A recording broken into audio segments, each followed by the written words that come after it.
Everyone, welcome back to our channel.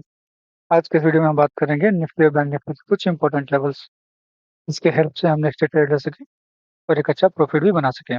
चलिए शुरू करते हैं। ठीक है, निफ्टी को मैंने करंटली 1 डे के टाइम फ्रेम पर ओपन कर रखा है। अगर 1 डे के टाइम फ्रेम पर अगर हम एनालिसिस करें तो हमारा जो एनालिसिस का तरीका है वो इस सारे वीडियो में सेम रहने वाला है, जिसमें सबसे पहले हम देखेंगे कि करंट जो मार्केट का ट्रेंड है वो क्या चल रहा है। ट्रेंड के बाद जो दूसरा चीज हम देखते हैं, दूसरा चीज हम देखेंगे सपोर्ट एंड रेजिस्टेंस। इन जो major support and resistance Nifty के पास अवेलेबल है, तो हम एनालाइज करने की कोशिश करेंगे। और तीसरे में हम हेल्प लेंगे किसी इंडिकेटर्स का। इंडिकेटर क्या बताता है कि बाइंग और सेलिंग किस पॉइंट पे हमें मिल सकता है। जो चौथा है, चौथा हम देखेंगे कि कोई भी कैंडल का फॉर्मेशन अगर कुछ हो रहा होगा, उस चीज को हम एनालाइज करने की कोशिश करेंगे। तो चलिए शुरू करते हैं इन चारों के बेसिस पे निफ्टी और बैंक निफ्टी को एनालाइज करना। करेंटली जो निफ्टी का 1 डे का टाइम फ्रेम पर मैंने ओपन कर रखा हूँ। 1 डे के टाइम फ्रेम पर देखिएगा तो निफ्टी में जब बुल रन यहाँ से शुरू हुआ था, के बाद से इसने थोड़ा-सा जब हाई बनाया तो वहाँ से कुछ रिट्रेसमेंट लिया है। अब ये रिट्रेसमेंट अगर आप गौर कीजिएगा और अब ईएमए को ओपन कीजिएगा, ईएमए में अगर 50 ईएमए को देखिएगा तो 50 ईएमए के पास ही सपोर्ट लेकर ऊपर जाने की कोशिश कर रहा है। यानी जो इंडिकेटर का पार्ट है, इंडिकेटर का पार्ट में हमने देखा कि इंडिकेटर पार्ट में ये में 50 ईएमए के पास सपोर्ट ले रहा है। अब मैंने आप लोगों को एक पुल बैक ट्रेडिंग स्ट्रेटजी बताया है। पुल बैक ट्रेडिंग स्ट्रेटजी में क्या होता है कि जब जब भी कोई वन साइडेड मूवमेंट हो रहा है, वन साइड मूवमेंट के बाद अगर वॉल्यूम बढ़ रहा है, ऊपर जा रहा है, यानी आप इसको ऐसे समझ सकते हैं कि प्राइस ऊपर जा रहा है, तो प्राइस के साथ-साथ वॉल्यूम भी ऊपर जा रहा है। और जब प्राइस ड्रॉप कर रहा है, प्राइस नीचे गिर रहा है, लेकिन वॉल्यूम के साथ नहीं गिर रहा है, यानी जब गिर रहा है तो उस टाइम वॉल्यूम ज़्यादा नहीं है। तो इस चीज़ को बोलते हैं पुल बैक ट्रेडिंग स्ट्रेटजी।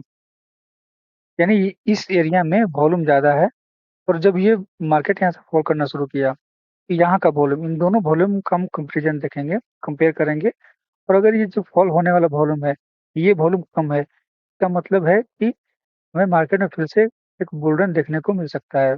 और ये कहीं न कहीं एक ईएमए पर आकर सपोर्ट लेता है, जिसमें ये 50 ईएमए पर आकर सपोर्ट लिया, तो यहाँ से ऊपर जाने की पूरी संभावना है।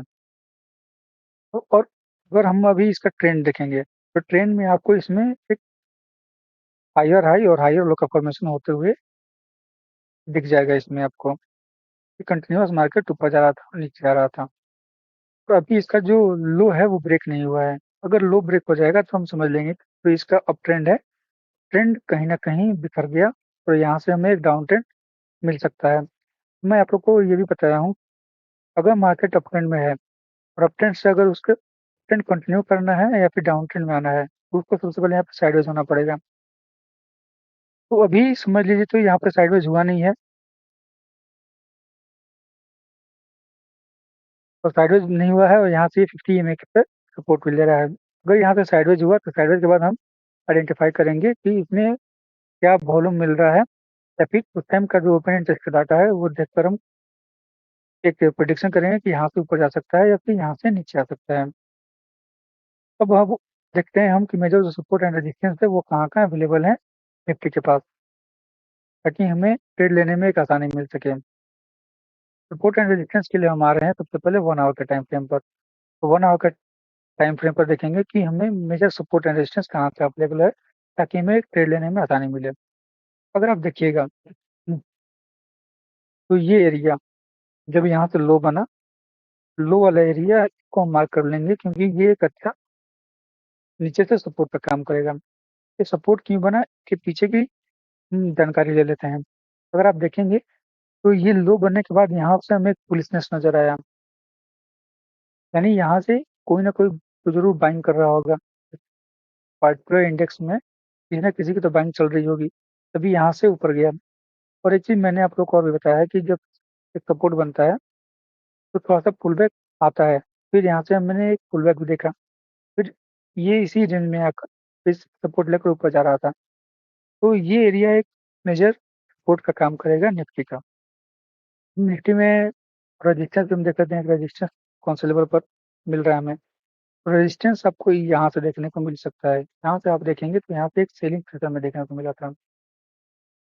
यानी ये 23 जनवरी से यहाँ पे मेजर फॉल आया। मेजर फॉल यानी कोई ना कोई यहाँ सेल कर रहा था, तो यहाँ पे सेलिंग में ज़्यादा ध्यान दे रहा था, तो वहाँ से हमें एक सेल देखने को मिला। तो ये लेवल एक सेल का लेवल मिल रहा है। अगर हम इसको पीछे की तरफ ड्रॉ करें, पीछे की तरफ ड्रॉ करने के बाद भी आप देख सकेंगे कि ये लेवल एक रेजिस्टेंस का लेवल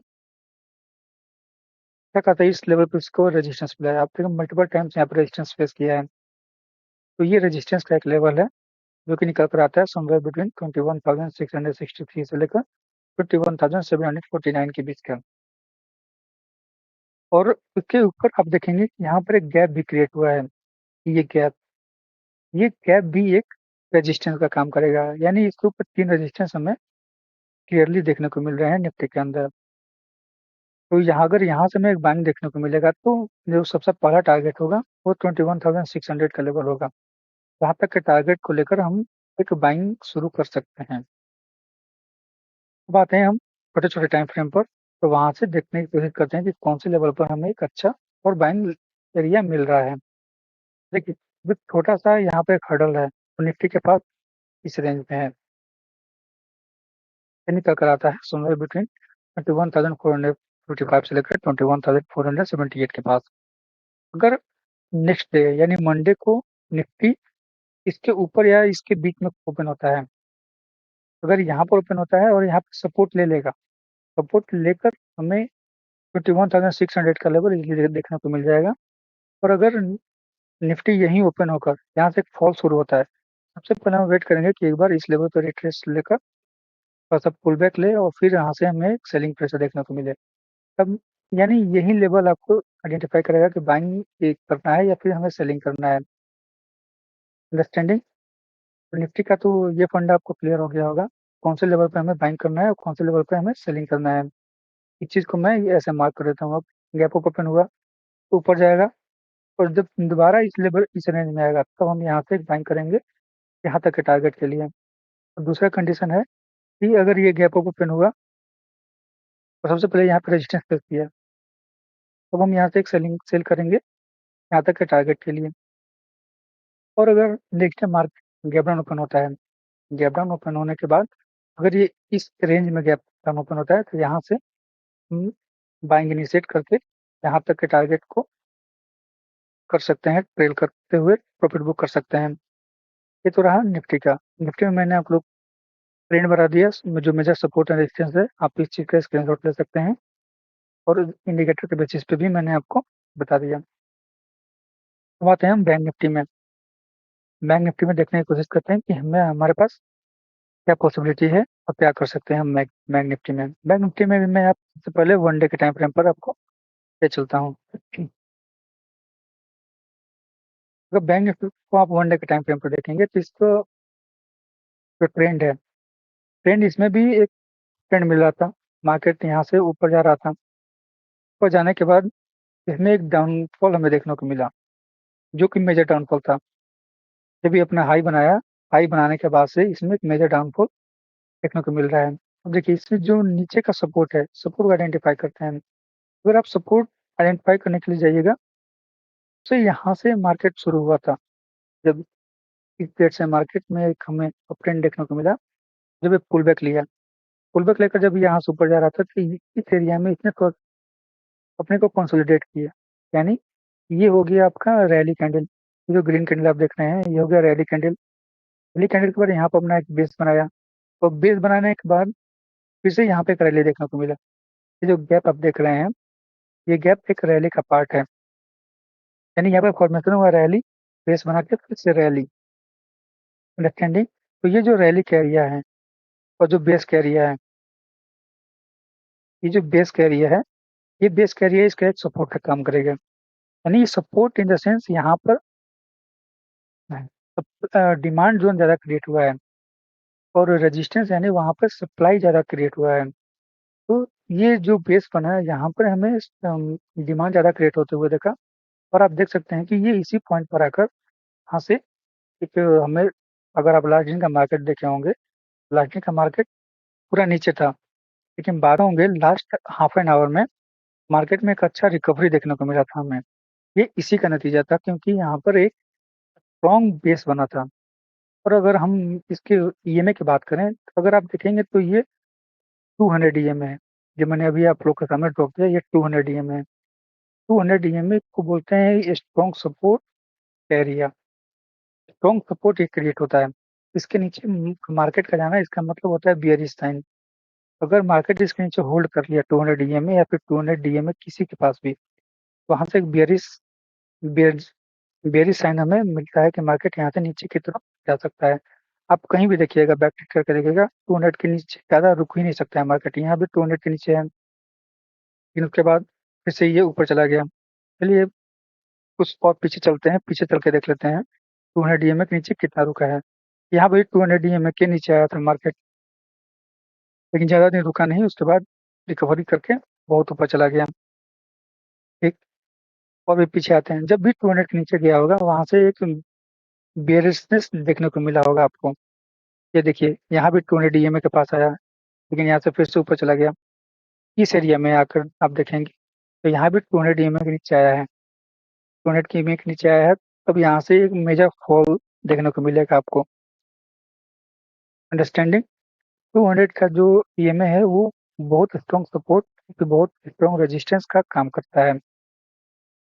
तो उसी बेसिस पे हम आपको बता सकते हैं कि ये जो अभी 200 ईएमए के पास आया है, यहाँ से एक स्ट्रॉन्ग सपोर्ट लेकर ऊपर जाने की पॉसिबिलिटी है। ये रहा 1 डे के टाइम फ्रेम पर। अब आते हैं, हम इसमें देख लेते हैं छोटे छोटे टाइम फ्रेम पर कि कहाँ कहाँ मेजर सपोर्ट एंड रेजिस्टेंस बने हैं, ताकि वहां से हमें एक अच्छा बाइंग और सेलिंग लेवल देखने को मिले। 1 आवर के टाइम फ्रेम पर आप देखेंगे तो इसी लेवल पे जो कि निकल कर आता है समवेयर बिटवीन 44,440 से लेके 44,735 का लेवल। एक स्ट्रॉन्ग डिमांड जोन है बैंक निफ्टी के लिए, और यहाँ से एक बुलिश बियर यहाँ से एक बुलिशनेस हमें देखने को मिल सकता है बैंक निफ्टी में। और जो इसका पहला टारगेट होगा, पहला टारगेट यहाँ तक निकलेगा। ये टारगेट हुआ इसका। क्यों? क्योंकि पहले ये सपोर्ट लिया था इस लेवल पे, और चेंज इन पोलैरिटी की वजह से जो सपोर्ट है वो आगे जाके रेजिस्टेंस बन सकता है। तो यहाँ से हम, अगर बैंक निफ्टी नेक्स्ट डे यानी मंडे को गैप अप ओपन होता है, गैप डाउन ओपन होता है, के बेसिस पे हम ट्रेड लेने की कोशिश करेंगे। जो कि होगा, अगर गैप अप ओपन हुआ सबसे पहले हम वेट करेंगे यहाँ आने के लिए, और यहाँ पर हम दो चीज देखेंगे। अगर बैंक निफ्टी 45,400 के पास आ गया, यहाँ पे हम सबसे पहले तो वॉल्यूम देखेंगे। वॉल्यूम के बाद हम देखेंगे ओपन इंटरेस्ट। अगर ये दोनों सपोर्ट कर दिया तो हम यहाँ से कॉल बाय करेंगे। अगर ये दोनों चीज रजिस्ट किया तो हम यहाँ से पुट बाय करेंगे और एक अच्छा प्रॉफिट बनाएंगे। अगर वॉल्यूम ज्यादा हुआ या फिर पुट का जो ओआई चेंज है वो ज्यादा हो गया, तब हम इसमें कॉल बाय करेंगे। और इसमें वॉल्यूम अगर डाउन साइड में ज्यादा हुआ, नीचे में ज्यादा हुआ, और जो कॉल साइड का ओपन इंटरेस्ट है वो ज्यादा बढ़ने लगा, तो हम यहाँ से बाय करेंगे। और मार्केट में सेलिंग प्रेशर में देखने को मिलेगा, और फिर हम नीचे के साइड में बाय करके पैसा बनाएंगे। अब और भी मेजर जो लेवल्स हैं उसको हम आइडेंटिफाई कर लेते हैं, ताकि हमें एक अच्छा लेवल मिले और रेजिस्टेंस और सपोर्ट मिले। जो ये लेवल मैंने आपको ड्रॉ करके रखा हूँ पहले से ही, ये लेवल भी आप एक रेजिस्टेंस बनता हुआ दिखाई दे रहा है। ये लेवल यहाँ से शुरू हुआ था, यानी 21 दिसंबर से। 21 दिसंबर का ये सबसे पहला लो है। लो यहाँ से ब्रेक हुआ था। आप देखेंगे कि यहाँ पे सपोर्ट लिया था, फिर यहाँ भी सपोर्ट लिया। जब मार्केट में हमें एक 1500 पॉइंट का गैप डाउन मिला था, उस टाइम इसने इसी पॉइंट पे आकर रेजिस्टेंस फेस किया था। अगले बार भी जब ये ऊपर की तरफ रैली करेगा तो यहाँ पे बैंक निफ्टी को हर्डल मिलेगा, यानी जो कि निकल कर आता है समवेयर बिटवीन 6,700 से लेके 7,231 के लेवल। ये लेवल बैंक निफ्टी के लिए एक रेजिस्टेंस का लेवल है। अगर इसके ऊपर निकल जाता है तो हमें एक अच्छा बाइंग देखने को मिलेगा, और आगे 2-3 दिन के अंदर ये लेवल्स हमें अचीव होते हुए देख सकते हैं। और 1 फरवरी को, जैसा आपको पता हुआ है, इंटरिम बजट आने वाला है। इंटरिम बजट की वजह से भी मार्केट में बुलिशनेस और बेयर देखने को मिल सकता है। इसीलिए आप थोड़ा सा संयम रखकर ट्रेड करें, या फिर इन्वेस्टमेंट भी कर रहे हैं संयम रखें, इन्वेस्टमेंट भी करें। ठीक है लेवल्स। अगर आपको कुछ भी डाउट हो, आप हमें कमेंट सेक्शन में पूछ सकते हैं, उसका रिप्लाई जल्दी दिया जाएगा। इसी सारे लेवल को अपना बेस मान के आप अपना ट्रेडिंग स्ट्रेटेजी बना सकते हैं और आगे ट्रेड ले सकते हैं। तो मिलते हैं अब हम नेक्स्ट वीडियो में। इस वीडियो में बस इतना ही। Thank you. Do like, share and subscribe this channel.